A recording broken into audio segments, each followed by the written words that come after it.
Dios está presente en todos los lugares que nosotros conocemos y obviamente en todo el universo. Bien, voy a mencionar los demás. Dios conoce todo, ¿verdad? Incluso en los evangelios se menciona que Dios incluso sabe el número de cabellos que tiene nuestra cabeza, como una curiosidad, ¿cierto? Él es todopoderoso, es omnipotente, también desde el siglo y hasta el siglo. ¿Qué significa desde el siglo y hasta el siglo? Que Dios es eterno, no tiene comienzo ni tiene final. Dios es inalterable en su naturaleza y en su carácter, por lo tanto es inmutable. Recordemos ahí también en concordancia Hebreos 13:8 que dice que Dios es el mismo ayer, hoy y siempre, ¿verdad? Jesucristo también. Dios es justo y es bueno, por lo tanto es bondadoso, es un ser de amor, amor perfecto, y estas son algunas características de Dios. Luego de ver esas características, obviamente hay muchas más, pero mencionamos estas como una base. Nos vamos a adentrar un poco en lo que significan los nombres de Dios. Ustedes saben, y yo creo que han estudiado antes o han escuchado predicaciones que hablan de Dios como proveedor, y es porque allí hay un título o un nombre de Dios que hace énfasis en esa característica de Él, que Dios provee, ¿verdad? Y recordarán ese famoso nombre de Jehová Jireh. Y así hay muchos para describir a Dios como Dios de paz, de justicia, como que hasta aquí nos ayuda Dios, etc. Pero esto lo menciono ¿por qué? Porque ahora nosotros debemos entender algo que es muy importante, porque nosotros vivimos en una cultura donde algún día podemos tratar con personas que creen cosas opuestas a nosotros. Entonces, el Antiguo Testamento usa una cantidad de nombres distintos para Dios, y esos son títulos para referirse a Dios. Por ejemplo, Él, ese Él, obviamente en el idioma hebreo, se refiere a Dios. Luego Elohim, Adonai, y la expresión más comúnmente usada en el Antiguo Testamento es la expresión Yahvé, o que después sería también Jehová. Bien, parece claro que cuando la Biblia desea hablar acerca del Dios verdadero, cualquiera de esos nombres puede aplicársele apropiadamente. Entonces, cualquiera de esos nombres son utilizados para decir o para referenciar a Dios. Y algunas veces el Nuevo Testamento clarifica que ciertos pasajes del Antiguo Testamento tienen más específicamente en mente, por ejemplo, al Hijo o al Espíritu Santo. Y por eso cualquiera de los nombres que se usan para Dios en el Antiguo Testamento pueden hablar de Dios en su unicidad unitiva. Entonces aquí ya nos vamos a ir metiendo como a lo más profundo del tema, y es lo siguiente. Nosotros estamos hablando de Trinidad, ¿cierto? Trinidad en su concepto, digamos, más elemental, podemos decir que son 3 personas y un solo Dios verdadero. Y eso ya para nosotros y nuestra mente es algo desafiante. Pero entonces hemos dicho que el Antiguo Testamento está lleno de nombres para Dios, y el Nuevo Testamento, cuando hace referencia a los nombres antiguos, muchas veces hace referencia más haciendo énfasis en el Hijo o en el Espíritu Santo o en el Padre. Más particularmente a una persona diferente, ya sea el Padre, el Hijo o el Espíritu Santo. Y algunos antitrinitarios, y aquí nace un concepto que debemos estar atentos. ¿Nosotros somos trinitarios como adventistas del séptimo día o somos antitrinitarios? ¿Qué dicen ustedes? Somos trinitarios, ¿por qué? Porque creemos en la existencia del Padre, Hijo, Espíritu Santo como un solo Dios verdadero. Pero hay iglesias, hay instituciones y hay hermanos de alguna forma en la fe que no creen en la Trinidad. Entonces podrían ser unitarios, y aquí aparece, por ejemplo, que algunos de ellos o de grupos antitrinitarios son conocidos como, nosotros lo vemos mucho, ¿cierto? Y de repente tenemos amigos o personas que practican esta religión, los testigos de Jehová. Entonces aquí ya vamos viendo, por ejemplo, quienes no creen en la Trinidad, y aparecen ellos, los testigos de Jehová. Ellos tratan de restringir el término Señor. Ese término Señor en el castellano viene de una transliteración, y ahí entre paréntesis aparecen las letras, ¿cierto? YHWH. Y eso es como el nombre más antiguo. Transliteración, es decir, es tomar el idioma antiguo y pasar el equivalente de cada letra a nuestro idioma, en este caso el castellano o el español. Si fuera el inglés, el ruso, lo que sea, es lo mismo, pero es como, por ejemplo, Juan, en nuestro idioma, pasémoslo supongamos que al idioma ruso. Entonces, ¿alguien sabe por casualidad cómo en Rusia llaman a Juan? Que de hecho nosotros usamos ese nombre también en el castellano, pero lo usamos pensando que es otro nombre, pero eso en Rusia significa Juan. Bien, el nombre es Iván. Iván es la versión rusa del nombre Juan. Entonces, si lo pasáramos al ruso, pasaría, en vez de J, pasaría la letra I, por ejemplo, ¿verdad? O la que hace su equivalencia en ese idioma. Entonces, los hebreos antiguos, el nombre de Dios era tan impronunciable y tan santo que ellos pocas veces se atrevían a pronunciar el nombre más, digamos, como propio de Dios. Y ese nombre, al transliterarse del idioma hebreo a nuestro idioma, da esas letras que son YHWH. Luego vamos a profundizar un poquito en ellas, pero quedémonos con eso. El idioma hebreo antiguo no tenía vocales. Entonces, como no tenía vocales, para nosotros que hablamos con vocales, es prácticamente algo impronunciable. De hecho, el hebreo antiguo era un idioma gutural que se dice que se habla mucho como con los sonidos que puede hacer el hombre con su garganta.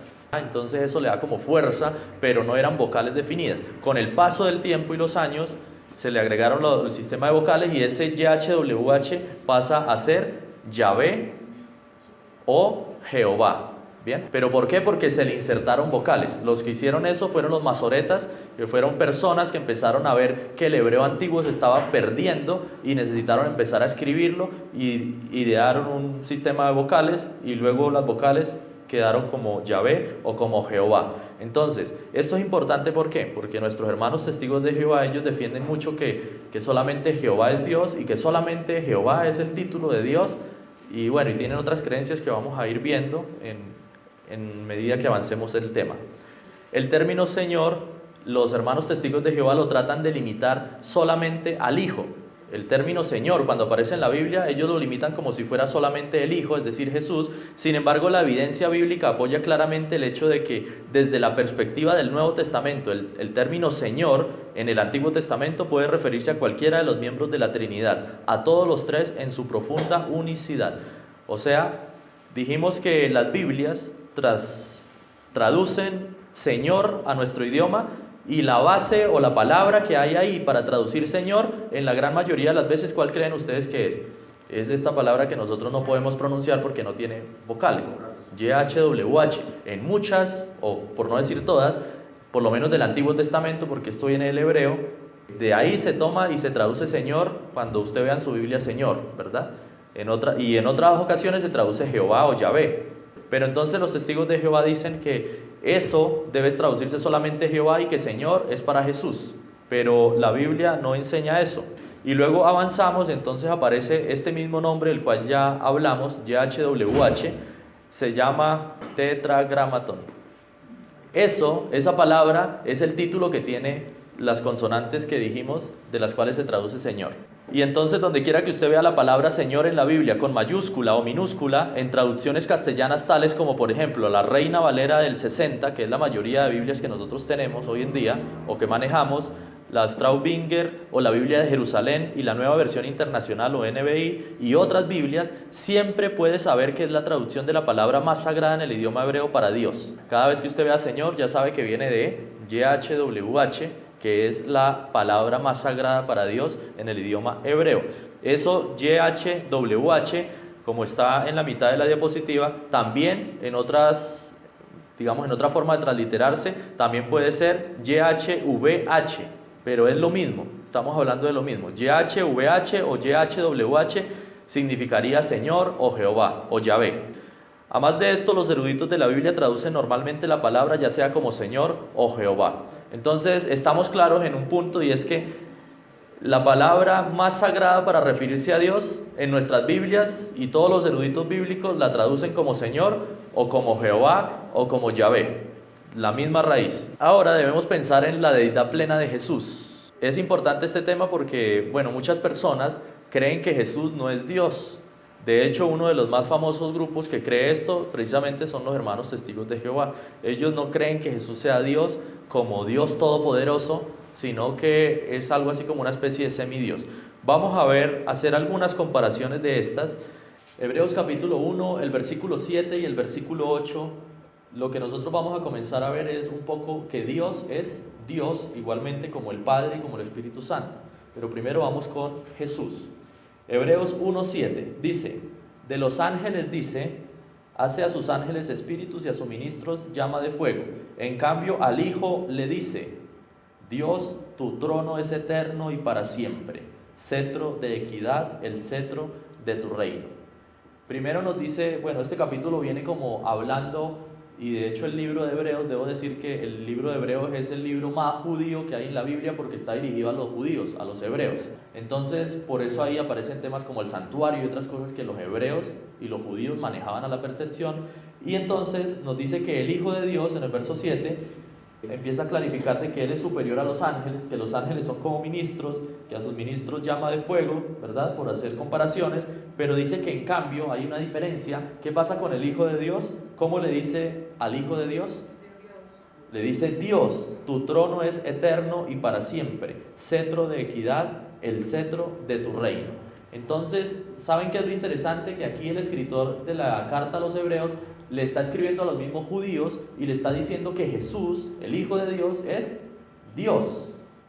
Y luego vamos al Salmo 45, el versículo 6, porque el Salmo 45 y el versículo 6 nos permite ver que las palabras de Hebreos están tomadas de alguna forma de este Salmo, y este Salmo en el Antiguo Testamento se usaba para hablar de Dios, esencialmente Dios como creador o Dios Padre, pero ahora estas mismas palabras se usan a Jesús. Salmo 45, versículo 6.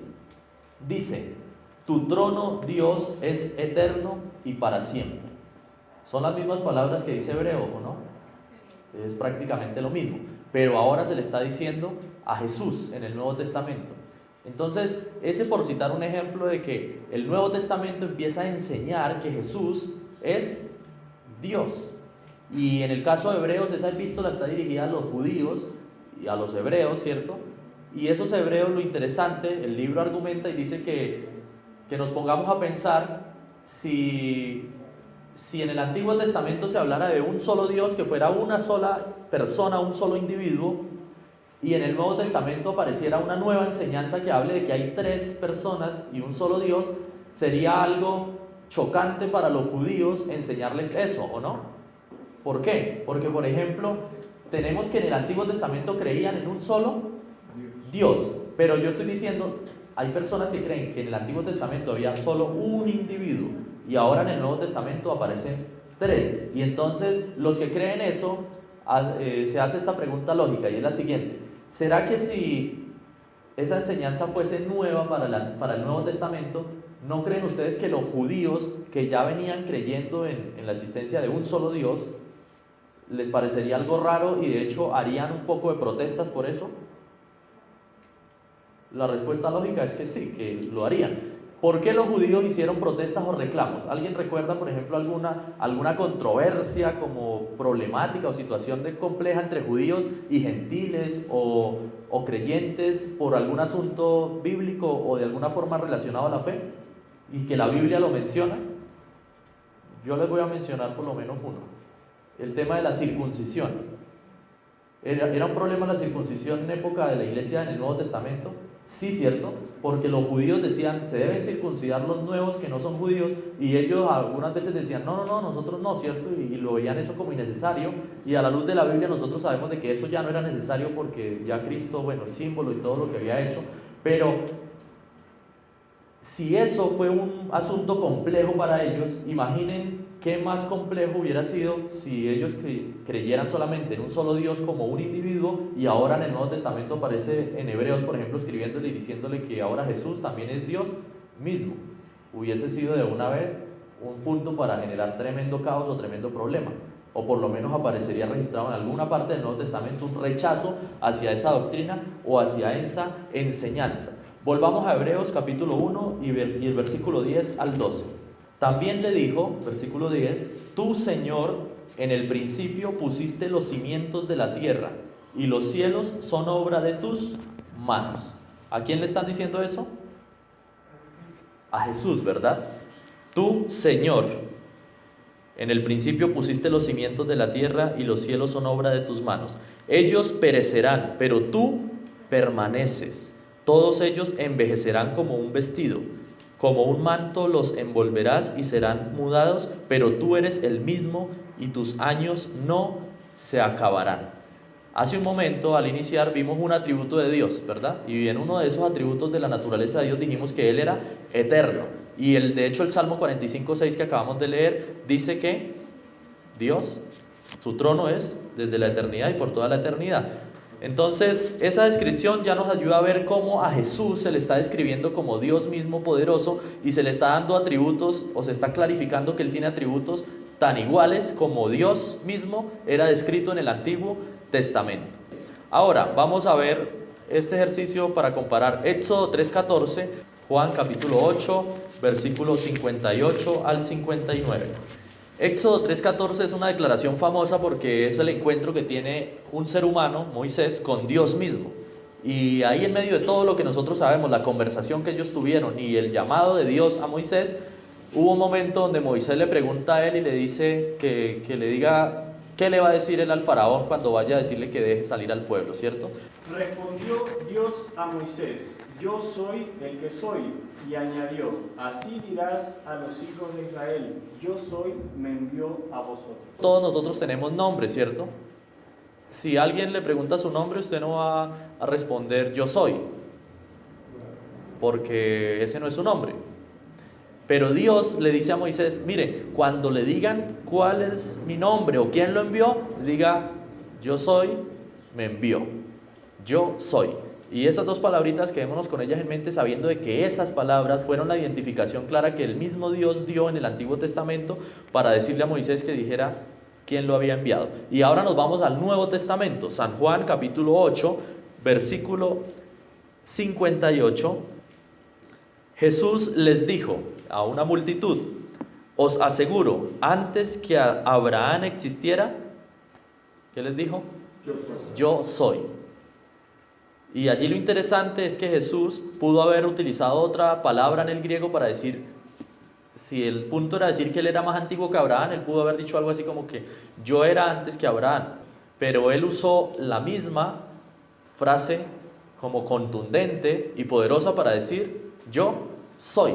Y él dice: antes que Abraham, yo soy. Y fue la misma presentación que hizo Dios a Moisés. Luego en el versículo 59 vemos nosotros el resultado de que Jesús haya dicho esto, porque los que lo escuchaban eran judíos, y los judíos tenían claro algo que después vamos a profundizar, que está en el libro de Deuteronomios, pero es conocido como la Shema, y la Shema es como una declaración de fe de todos los judíos en el mundo, y es algo que cuando se hacen las reuniones en las sinagogas siempre se lee, al inicio, digamos, del culto siempre se lee, y es Deuteronomio 6:4, luego vamos a ir a él, pero es donde dice: oye Israel, Jehová nuestro Dios, uno es. Esa declaración siempre se lee. Por lo tanto, para los judíos hay un solo Dios, ¿verdad? Pero ahora ellos estaban viendo cómo Dios poderoso, nosotros lo entendemos hoy porque sabemos de que Cristo es Dios y se estaba revelando claramente más al mundo, pero ahora ellos que lo escucharon, ¿qué hicieron? Versículo 59, tomaron piedras. ¿Y para qué eran las piedras? Para apedrear a Jesús. Pero Jesús se encubrió y salió del templo. ¿Por qué? Porque cuando Jesús dice yo soy, ¿qué entendieron los judíos? Y ellos conocían la Biblia, yo creo que muchos más profundamente que nosotros. Ellos sabían que en Éxodo 3:14 que acabamos de leer, Dios se presentaba como yo soy. Y ellos escucharon a Jesús decir yo soy, y entonces lo veían como un ser humano y dijeron: él está blasfemando, ¿verdad? Está diciendo una blasfemia. ¿Y qué es decir una blasfemia? Si lo queremos leer, está en Juan 5:18. Entonces, por tanto, más procuraban los judíos matarle, porque no solo quebrantaba el sábado, sino que también a su padre llamaba a Dios, haciéndose igual a Dios. Jesús se hacía igual a Dios, pero esa es la descripción que da del argumento por qué lo perseguían. Pero él no necesitaba hacerse igual a Dios porque él es igual a Dios, solo que las personas lo veían como que él se ponía al mismo nivel de Dios, y obviamente ahí había tensión, porque recordemos que aquí no solamente lo seguían sus discípulos, sino también estaba en medio de judíos ortodoxos y radicales, que obviamente ellos no creían que Dios se había hecho hombre en la persona de Jesús. Vimos la relación de Éxodo 3:14, yo soy el que soy, y esa era la presentación de Dios poderoso, y Jesús usó ese mismo yo soy y lo usó en por lo menos 7 ocasiones en el libro de Juan, que es un evangelio un poco distinto, Ustedes saben que los evangelios, hay 3 evangelios que son sinópticos y se parecen y tienen casi lo mismo, que son Mateo, Marcos y Lucas. Es como que lo que dice uno, el otro también lo dice. Pero el evangelio de Juan, que es el 4, es un evangelio distinto y único, y precisamente único porque, entre otras cosas, empieza a enseñar mucho de la profundidad de Jesús y de lo que Él es. Blasfemia, Juan 5:18 ya lo leímos. ¿Por qué? Porque Él se hacía, según ellos, se hacía igual a Dios. Las palabras en griego que estaban allí era lo que se leería como ego, eimi, hoon, y ahí Jesús diría: yo soy el que soy. En el libro del cual estamos basando este estudio, el autor o los autores, porque son 3 autores, dicen lo siguiente. Dicen que, bueno, nosotros hasta aquí hemos entendido que Jesús mismo se presenta como el yo soy del Antiguo Testamento. Por lo tanto, yo soy el que soy es porque es eterno, y Jesús en Hebreos también se describe como eterno, que no va a tener fin.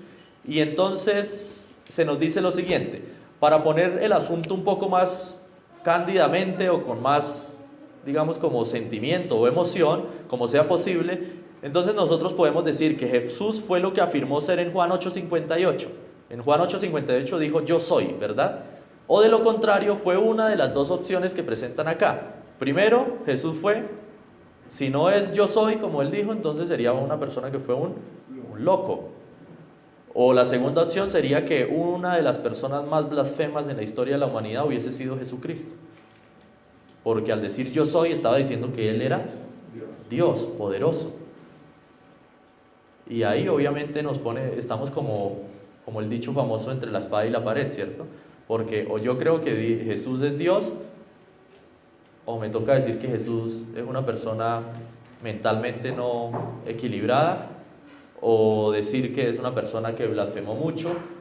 De hecho, muchos de los judíos que viven en la actualidad no creen en Cristo para nada, y de hecho muchos de ellos creen que Cristo fue como una persona por ahí medio demente que apareció y se hizo llamar Dios, hizo algunas cosas y ya, y creen eso algunos judíos.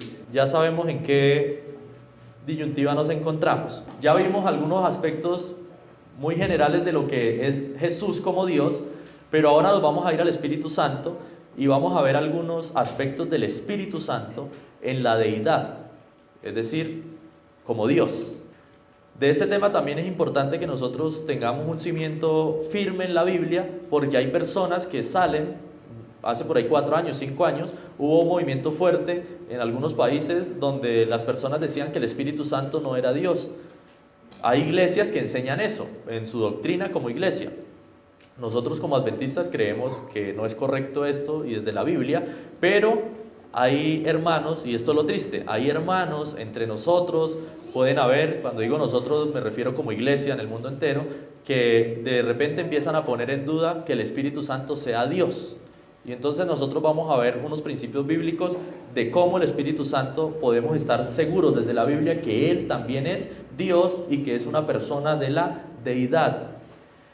Hechos capítulo 5, versículo 3 y 4. Es un pasaje muy conocido porque habla de una pareja de hermanos que cometieron un error gravísimo. Hechos capítulo 5, versículo 3 y 4. ¿Recuerdan? Ananías y Zafira. Ellos eran esposos, pero en esa época la iglesia naciente era una iglesia tan cercana a los principios de Dios que ellos todas las cosas las tenían en común. Y todo lo que vendían era como que lo daban a la iglesia y se apoyaban y vivían así. Y ellos se habían comprometido en vender una propiedad que tenían y en hacer eso. Pero a ellos se les ocurrió la idea de que parte de ese dinero de la propiedad vendida lo iban a dejar oculto para ellos, para beneficiarse, y daban una parte nomás pues a los apóstoles, a la iglesia. Y pensaron que eran muy inteligentes en hacer esto. Pero cuando luego vienen las consecuencias que describe Hechos 5, versículos 3 y 4, se nos dice lo siguiente. Pedro le dijo: Ananías, ¿por qué Satanás ha llenado tu corazón hasta inducirte a mentir al Espíritu Santo y a quedarte con parte del precio de la heredad, reteniéndola? ¿No quedaba para ti y vendida no estaba en tu potestad? ¿Por qué pusiste eso en tu corazón? No has mentido a los hombres, sino a Dios. En primer lugar, vamos a decir algo que puede sonar obvio, pero Pedro, ¿a quién le está mintiendo? Según el verso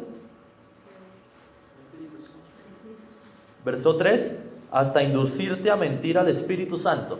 O sea, Pedro dice ahí la Biblia, le está mintiendo al Espíritu Santo. Y entonces la pregunta es, ¿a qué o a quién se le puede mentir? Bien, ya vamos a profundizar en esto. Pedro finalmente dice que no ha mentido a los hombres, sino a Dios. Finalmente, después de que él le dijo que le había mentido al Espíritu Santo, a la final él dice, mire, usted no nos ha mentido ni siquiera a nosotros los hombres, ¿cierto? Como él y los apóstoles, sino a Dios. Por lo tanto, ahí hay una conexión entre Dios y el Espíritu Santo, al cual le mintió en forma primera, ¿cierto? Según el versículo 3. La obvia inferencia es que el Espíritu Santo es Dios. Solo se le puede mentir a los seres personales que se relacionan, que son capaces de tener una comunicación significativa de manera que eso tenga consecuencias morales. Piensa en algún objeto que no tenga vida, o incluso que tenga vida artificial o tecnológica de alguna manera, ¿cierto?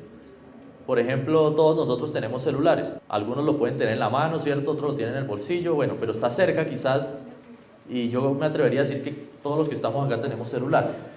Imagínese por un momento que usted esta noche le dice a su celular, ahora lo mira y le dice, le voy a pasar mi celular a mi hermano, a mi tía, y al celular le voy a decir, ahora más rato voy a la casa. Y entonces su tía se lleva su celular para su casa y usted esta noche no va a su casa. Usted mañana podría estar diciendo, o en un rato más podría estar diciendo algo así como, le mentí a mi celular. ¿Sí? ¿Tendría sentido eso?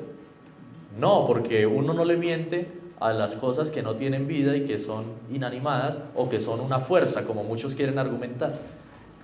Y Pedro dice claramente que ellos le mintieron al Espíritu Santo y luego dice que le mintieron además a Dios. Bien, ahora Efesios 4:30, otro pasaje muy claro que nos dice que el Espíritu Santo es Dios y es efectivamente una persona de la Trinidad. Allí la palabra del Señor dice lo siguiente, dice, no contristéis al Espíritu Santo de Dios, con el cual fuisteis sellados para el día de la redención. La pregunta que se nos dice es, ¿podemos contristar a un ello o eso? Es decir, a algo neutro. Uno podría entristecer a algo que no tiene personalidad o que no tiene inteligencia. Por supuesto que no, solo podemos contristar a las personas. Su celular no va a estar triste, por ejemplo, si usted esta noche lo deja olvidado o se pierde, ¿verdad? Porque es un objeto y es algo que no tiene vida en sí. Pero el Espíritu dice ahí que el Espíritu Santo se puede contristar. Y contristar significa llevar al punto de profunda pena o chasco. Es una sensación que solo los seres personales con sentidos, sentimientos y propensiones humanitarias pueden experimentar. El Espíritu Santo, por tanto, es Dios. Y yo agregué una más, y es Hechos 16, 6 al 8. Y esta es una que a mi juicio es muy clara, porque nos muestra al Espíritu Santo obrando como un ser inteligente y como una persona de la deidad. Dice el versículo 6. Atravesaron la región de Frigia y Galacia y el Espíritu Santo les impidió hablar la palabra en Asia. ¿Ven? El versículo 6. ¿Qué hizo el Espíritu Santo? Les impidió hablar la palabra en Asia. Por lo tanto, tiene que ser una persona que tiene inteligencia para saber por qué razón le impidió hacer eso y por qué él estimó que ese no era el momento apropiado. Al llegar a Misia, intentaron ir a Bitinia, pero el Espíritu de Jesús, ¿qué pasó? No les permitió. Pasaron junto a Misia y descendieron a Troas. El Espíritu Santo estaba guiando a los apóstoles y en el libro de Hechos es claro que el Espíritu Santo les guiaba a dónde predicar, etcétera, etcétera. Y esto sin mencionar otro caso que no lo he escrito acá y no lo he mencionado, pero es el caso famoso de Felipe. ¿Recuerdan cuando Felipe predicó al eunuco? ¿Quién llevó a Felipe para predicar? El Espíritu Santo. Entonces vemos cómo el Espíritu Santo toma parte activa en la obra de Dios y quizás en nuestras mismas vidas hemos sido testigos en algún caso de alguna cosa que no entendemos en el momento inicial y después vemos cómo lo que sucedió era para poder hablar o evangelizar a alguien y ahí encontramos un sentido, una razón. Ahora vamos a ver entonces la triunidad del Dios único. Ya hemos hablado de Dios como Padre o como Creador y dimos algunas características del Antiguo Testamento, mencionamos a Jesús y mencionamos al Espíritu Santo. Y ahora entonces, ¿por qué decimos que ellos son una triunidad y es un Dios único? Algunos pasajes para afirmar esto los voy a mencionar nomás para que avancemos porque ya todos lo conocemos. Es el pasaje famoso de Mateo 28 y 19, es la comisión evangélica. Allí se dice algo así como que y predicad, ¿cierto?, por todo el mundo, etcétera, etcétera, haced discípulos, enseñándoles que guarden todas las cosas, y aquí yo estoy con vosotros todos los días hasta el fin del mundo. Y luego cuando se dice que los bauticen, dice que los bauticen en el nombre del Padre, del Hijo y del Espíritu Santo. Y esa es la voz de Jesús mismo diciendo eso o dando esa indicación. En Mateo 3, 16 al 17 hay otro evento donde aparecen las tres personas de la divinidad y es el evento del bautismo de Jesús.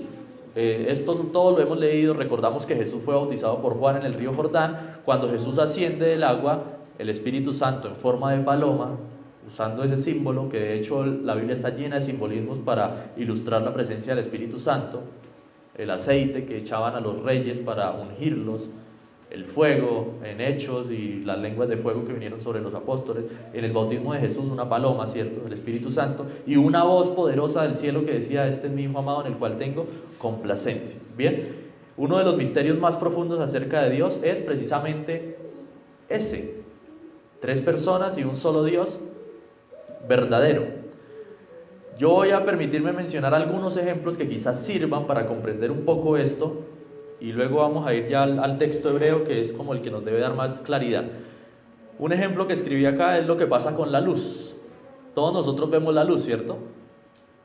En este momento acá en la iglesia hay luz, y bueno, y en los lugares donde hemos transitado siempre va a haber luz, y cuando estamos de día tenemos la luz del sol. Pero la luz, resulta que la luz tiene por lo menos tres elementos, que algunos de ellos son más evidentes para nosotros y otros no tanto, pero están ahí. Y esto nos permite comparar, hacer una comparación, obviamente guardando las proporciones, con lo que sucede con Dios. Dios, tenemos tres personas y un solo Dios verdadero. La luz tiene un elemento químico en cuanto a lo que la hace ser luz, de partículas, etcétera, etcétera. Bien, digámoslo así, como su esencia, su carácter, lo que es en su naturaleza. Asimismo, Dios tiene su elemento de lo que Él es. Primera de Juan 4:8 dice que Dios es amor, ¿verdad? Ese pareciera ser uno de los elementos más profundos, esenciales de Dios, que Él es amor. Y eso quizás nos permite comprender por qué estuvo dispuesto a morir en una cruz y venir a esta tierra. Luego tenemos un elemento en la luz que es el elemento lumínico, que es precisamente lo que hace que nosotros hablemos de luz. Si apagamos todas estas luces que hay en la iglesia, obviamente vamos a quedar muy a oscuras, porque no va a estar el elemento luminoso de la luz. El elemento luminoso de la luz, comparando el ejemplo con Dios, lo podemos relacionar con ¿qué? Nos falta el Hijo y nos falta el Espíritu Santo. ¿Cuál es la revelación más clara que el hombre tiene de Dios? El Hijo. ¿Por qué es la revelación más clara de Dios el Hijo? Por algo muy sencillo, porque Él se hizo carne, cuerpo humano como nosotros, y habitó en esta tierra. Entonces ahí tenemos un elemento donde Dios mismo se acercó tanto a la humanidad que tomó su misma condición humana. Por lo tanto, la luz, y Jesús dijo: yo soy la luz, ¿cierto? Y vosotros sois la luz, etcétera, etcétera. Entonces la luz es ese elemento que nos hace y nos permite ver más claro, y que se relacionaría con Jesús. Y el elemento calórico, ustedes saben que la luz produce calor, ¿cierto? Eso no es ningún descubrimiento. Y si alguien se acerca demasiado acá a algún foco y deja su dedo ahí cerca, o va y toca esto en ese momento, como lleva ya unos minutos encendido, lo más probable es que rápido quite su dedo porque se va a quemar, ¿verdad? Pues bien, eso sería comparable a lo que hace el Espíritu Santo. Y el calor, a simple vista, nuestro ojo no lo ve, ¿cierto? Porque está en un espectro que nosotros no lo vemos en este momento. Pero si tuviésemos un espectro de visión especial para verlo, quizás veríamos cómo el calor rompe el aire, pero nosotros no lo vemos. Por lo tanto, el Espíritu Santo, nosotros no lo vemos, y siempre lo hemos dicho, ¿cierto? Pero podemos sentir la obra del Espíritu Santo, ¿o no? ¿O acaso cuando cometemos un error de repente no está el Espíritu Santo llamándonos a que nos arrepintamos y volvamos al camino del Señor? ¿O cuando alguien se quiere ir del camino del Señor y deja de ir a la iglesia sin que nadie le diga nada, no escucha a esa persona como una voz dentro de sí misma que le llama como a que piense bien las cosas o a que busque al Señor porque está haciendo algo mal al apartarse? Entonces ese es un sencillo ejemplo. Luego viene el tema de Deuteronomio capítulo 6 versículo 4, ya algo explicamos. Esto comúnmente se conoce como la Shema y es una declaración oficial, digamos, de doctrina o creencia bíblica y religiosa de los judíos, y que está en la Biblia, en Deuteronomio 6:4, donde dice: oye Israel, Jehová nuestro Dios, Jehová uno es. Y aquí nos vamos a detener un poco porque en el idioma hebreo que fue escrito esto aparecen dos palabras que son claves para entenderlo. Primero que nada, Dios, el Dios de Israel, no es otro sino el Señor. Ya dijimos que YHWH se traduce como Señor, como Jehová o como Yahvé. Por lo tanto, aquí dice Deuteronomio 6:4: oye Israel, Jehová nuestro Dios, Jehová uno es. Y esa palabra Jehová, ¿de dónde sale? De YHWH, ¿cierto? Bien, entonces ahí tenemos dos Jehová. Bien, dos palabras traducidas como Jehová, que es el nombre más santo de Dios. En segundo lugar, Jehová Dios es el Señor, que es uno, dice la Biblia. Lo llamativo acerca de esta palabra en Deuteronomio 6:4, que es una palabra muy importante, que es traducida como uno en castellano, es que la palabra hebrea original es Ehad, y esa palabra significa uno entre otros. Y ahí es donde viene el idioma y la gramática hebrea a ayudarnos a nosotros, porque nuestro idioma no lo entenderíamos así. Pasa lo mismo que pasa con el concepto de amor en el griego, ¿verdad? Ustedes saben que cuando estudiamos el Nuevo Testamento, nosotros como hablantes hispanos, amor es lo mismo para todos, ¿cierto? Yo puedo amar mi celular como puedo amar la vida, y puedo amar una persona como puedo amar la flor o el reloj, y es la misma palabra. En griego no pasa lo mismo, y algo así sucede en el hebreo. La palabra Ehad significa uno entre otros, y estando el énfasis sobre uno en particular. Y luego la posibilidad de que allí estén otros está inherente en Ehad. Pero hay otra palabra hebrea que es Yahid, y esa palabra excluye esa posibilidad. Y ustedes, como son estudiantes tan buenos, ¿cuál palabra creen que usa Deuteronomio 6:4 para decir: oye Israel, Jehová nuestro Dios, uno es? ¿Ehad o Yahid?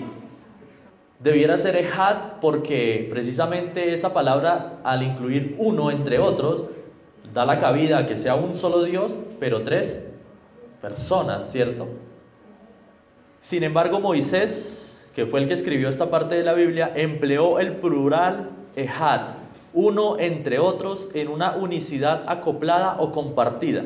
Nos ayuda a entender más completamente el sentido de Ehad el recordar que la escritura y la Biblia también usó esa misma palabra en otros lugares donde no se hablaba de Dios precisamente, pero se habla de unidad, y esa unidad nos sirve para comprenderla. ¿En dónde se empleó eso? Para describir una de las uniones humanas más profundas. Génesis 2:24: dejará el hombre a su padre y a su madre y se unirá a su mujer y serán una. ¿Qué palabra hay ahí? Una. Ehad. Y Ehad significa uno entre otros. Y entonces dice la Biblia: serán una sola carne. Y entonces ahí hay un ejemplo muy común y muy cercano a lo que ocurre con Dios. Los que se unen como esposos, la Biblia dice que son una sola carne. Pero nosotros sabemos que siguen siendo dos personas, ¿o no? Pero vemos que a pesar de que Dios dice serán una sola carne, siguen siendo dos personas. Lo mismo sucede con Dios: tres, Padre, Hijo y Espíritu Santo, pero un solo Dios verdadero. Entonces, si nosotros aprendemos eso de estas dos palabritas en hebreo, que Ehad significa uno entre otros, ya hemos aprendido bastante. Describe la unión matrimonial entre dos seres autoconscientes, amantes y relacionales. Otra forma de explicar Ehad es que se refiere a la unidad que resulta de una unidad de numerosas personas. Sin duda Moisés disponía de la palabra hebrea Yahid, o sea, Moisés pudo haber usado la palabra Yahid para decir uno solo, donde solamente uno en cuanto a número, etcétera, y solo uno, como lo más común que nosotros usamos en nuestro idioma, ¿verdad? Moisés disponía de la palabra hebrea Yahid, la que podía haber empleado si hubiese deseado describir al Señor Dios de Israel como un ser exclusivamente unitario. Pero en contraste con Ehad, la palabra Yahid significa uno, en el sentido de solo o único. Para ponerlo en otra forma, se refiere a uno en el sentido unitario y no plural. Entonces ya sabemos, Ehad es la palabra utilizada, significa uno entre otros, y Yahid es uno donde no hay cabida para nadie más. Pero Moisés usó Ehad. Luego, Génesis 1:26 nos permite también pensar en la pluralidad de Dios. Ahí, empezando la Biblia, en el primer capítulo, dice Dios: hagamos al hombre a nuestra imagen conforme a nuestra semejanza. Por lo tanto, Dios habla en plural y se supone que en ese momento no hay vida en la tierra porque Dios está construyendo la tierra, ¿verdad? La está edificando, pero ya él mismo habla en plural y dice hagamos, porque ¿quién estaba? El Padre, el Hijo y el Espíritu. Y el Espíritu, dice Génesis, se movía sobre la faz de las aguas, ¿verdad? Y el Hijo, luego el Nuevo Testamento lo relaciona como digamos, el activo que creó, que hizo. Esto que voy a mencionar va a servir, creo yo, para días posteriores, porque después vamos a estudiar mucho este tema desde otros puntos de vista, pero voy a mencionar a este señor Arrio de Alejandría, ¿bien? Simplemente decir que este señor presentó la formulación clásica durante la última parte del siglo III y la primera del siglo IV, o sea, hace muchos siglos que este personaje existió en la historia. ¿Y él qué enseñó? Él enseñó algo que nosotros no creemos, pero hay personas que sí lo creen y lo enseñan. Enseñó que hubo un tiempo cuando Jesús, según Arrio, no era. O sea, según Arrio, Jesús no existió siempre. Y aquí estemos atentos porque podemos confundirnos, y obviamente el propósito mío no es que nos confundamos, sino que salgamos más fuertes y más claros, ¿cierto? Jesús se hizo hombre, pero yo pregunto, ¿Jesús solamente existió desde ese momento cuando se hizo hombre? No, ¿cierto? Existió mucho antes, porque Él es eterno. Ya desde Génesis 1:26 lo podemos referenciar, solo que ahí no era conocido como Jesús. ¿Bien?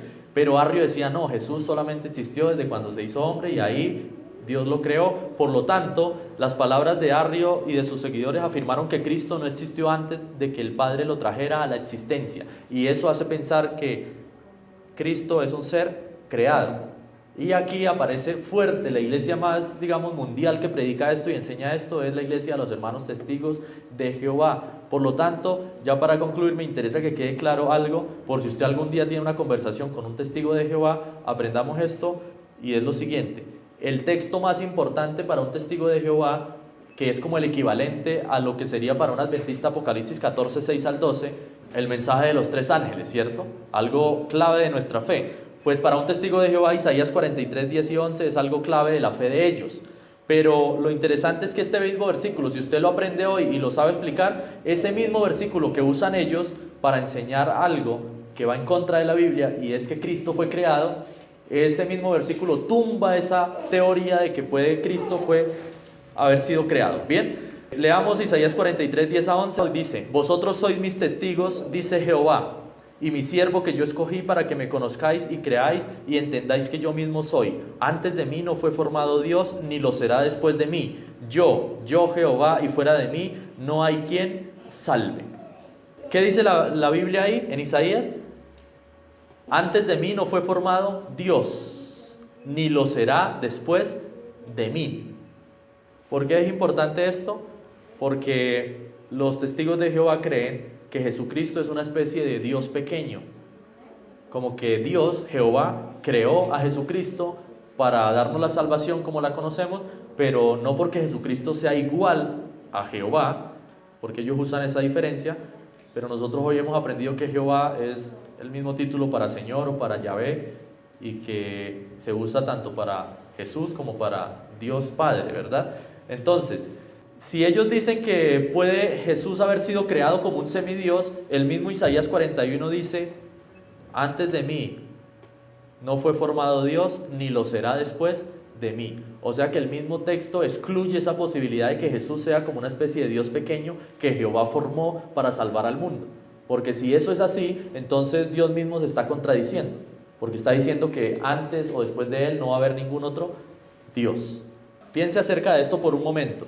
Si los arrianos, y los arrianos se les conoce obviamente a los seguidores de Arrio, entre ellos los testigos de Jehová que enseñan lo mismo, consideran que Jesús es una especie de cosa creada o derivada de Dios, entonces la pregunta es: ¿cómo puede ser verdad este pasaje de Isaías 43:10?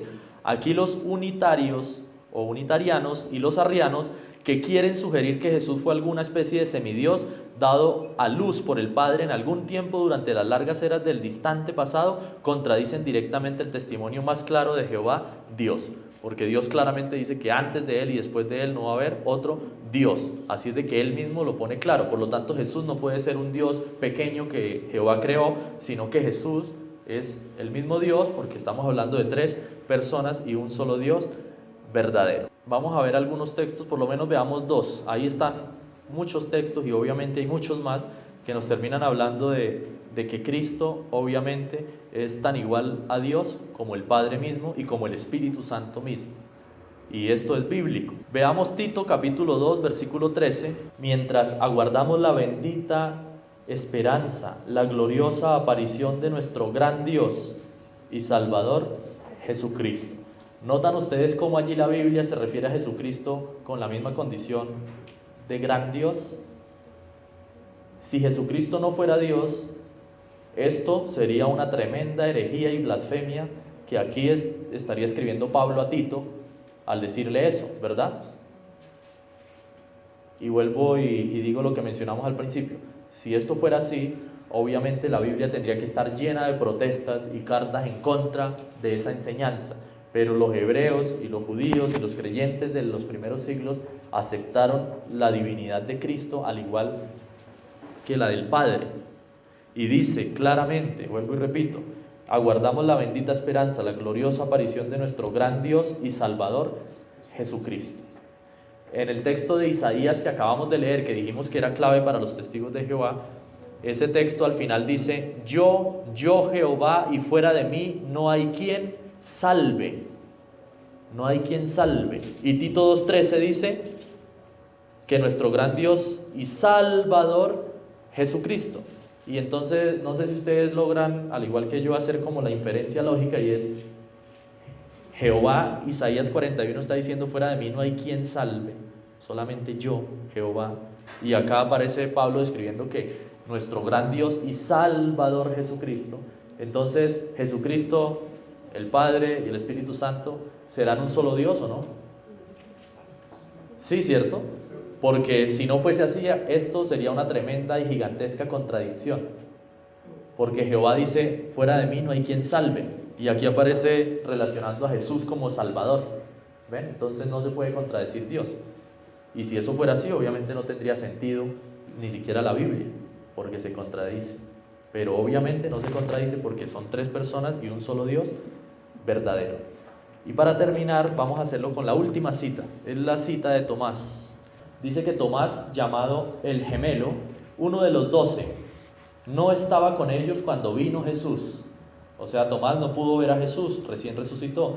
Y cuando los otros discípulos le contaron, hemos visto al Señor, él contestó, si no veo la señal de los clavos en sus manos y pongo mi dedo allí y mi mano en su costado, no creeré. Esa fue la gran fe científica de Tomás. Y digo científica porque muchos científicos hablan así, que el método científico debe ser demostrable y ser observable. Y entonces el verso 27 nos dice, luego dijo a Tomás, bueno, después de eso Jesús se les aparece a los 8 días, ¿verdad? Eso dice el verso 26, y cuando Jesús aparece en el verso 27 le dice a Tomás, pon tu dedo aquí y mira mis manos, acerca tu mano y pon tu mano en mi costado, y no seas incrédulo, sino creyente. Y entonces Tomás exclamó, y aquí hay otra referencia más de que muestra que Jesús es Dios. O sea, Jesús, podemos decir que Jesús también lleva el título mismo de Jehová. ¿Bien? ¿Qué dijo Tomás? Señor mío y Dios mío. ¿Creen ustedes que si Jesús no fuese Dios, no sería Jesús el primero en decirle a Tomás que no le diga así? ¿Sí o no? Lo pudo hacer si fuese así. Pero Jesús en ningún momento rechaza ese reconocimiento que hace Tomás de él como Dios, porque Tomás dice Señor mío y Dios mío. Ya a manera de conclusión les digo algo que espero que no los deje más complicados, y si los deja complicados recuerden lo que dijimos, el espíritu de los bereanos es ese. Si usted queda con muchas dudas o con más dudas antes de las que tenía antes de entrar a este tema, pues hay que seguir estudiando, investigando, orando al Señor, porque Él nos va conduciendo a la verdad. Pero termino diciéndoles algo que nos enseñó un pastor, profesor allá en la universidad, y es lo siguiente.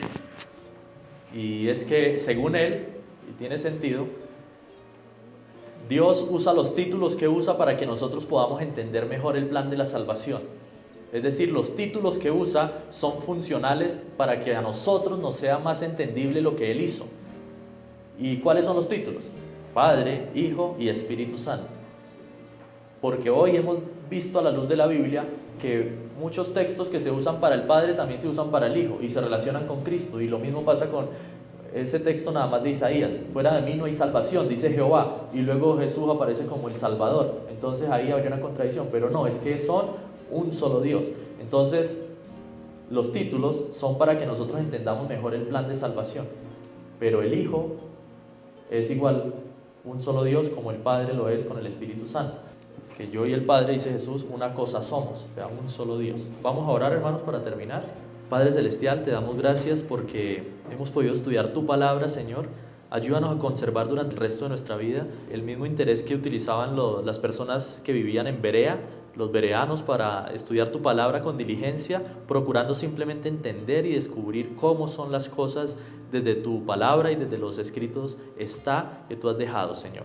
Rogamos que, aunque este tema es muy complejo y muy profundo, porque si lo logramos entender plenamente, seríamos personas de avanzado entendimiento, Señor, y en este mundo de pecado aún no podemos llegar a esa profundidad, pero sabemos y logramos percibir de que tú eres un solo Dios, y como Dios te manifiestas en tres personas, que son el Padre, el Hijo y el Espíritu Santo, y tienes un solo propósito, que es salvar a la humanidad y que es redimirnos y llevarnos contigo por la eternidad. Ayúdanos a perseverar para que cuando estemos contigo en la eternidad podamos seguir comprendiendo tus verdades y tu naturaleza divina. Así, Señor, amarte por toda la eternidad y poder vivir para siempre.